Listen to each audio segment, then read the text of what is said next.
Welcome to 70 System, this is DMG, and it's World Building Wednesday, and we're going to be talking about the first component of your world building, terrain.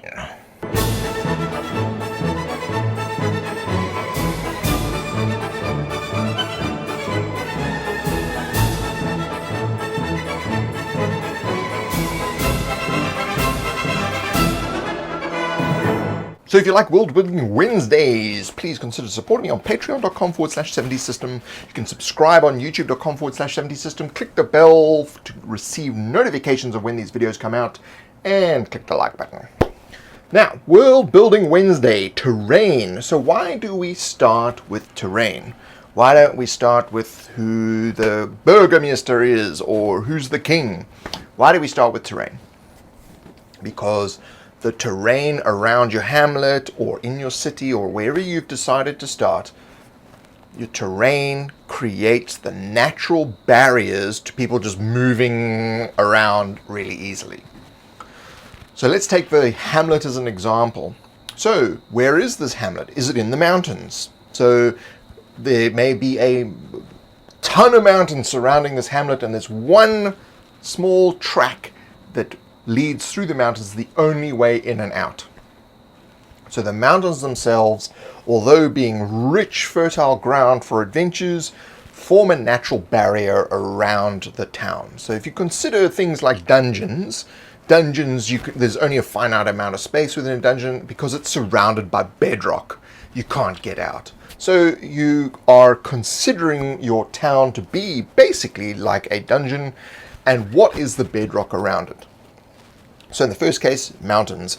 You could have forests, so really dense forest is around it. You could have, it's surrounded by desert. It's surrounded by tundra. It's an island, it's surrounded by the ocean. The only way to get there is by boat. And a boat only comes once every couple of weeks. Terrain is extremely important. Of course, you can mix and match these things. So you could have a hamlet up in the mountains with a giant lake next to it. Now, this will lead on to the next video. We're going to talk about resources, but one key thing you need to really have in your mind when you're thinking about terrain is where is the water? Because it doesn't matter whether you're playing ancient games or modern games or science fiction, people need water.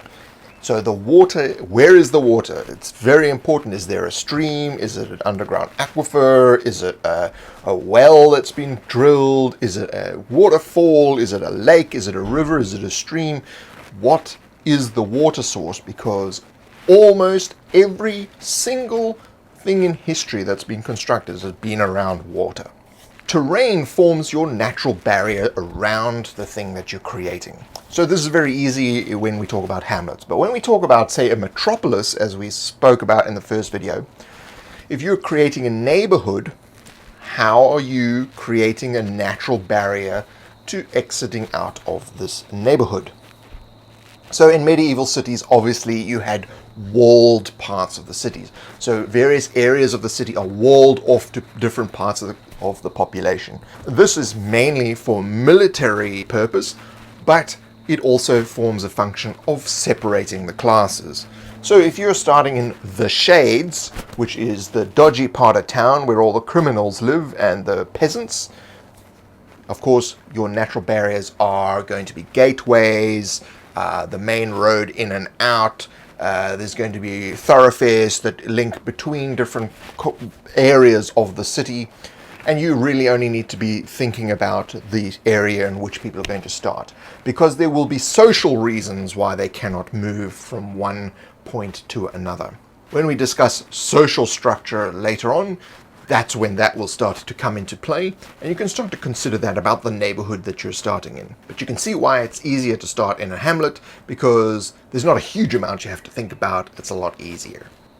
But that doesn't mean you shouldn't try your luck at starting out in a metropolis where there's a much larger city that's going on, and they may actually start in the noble quarter. They may start in the primary palace.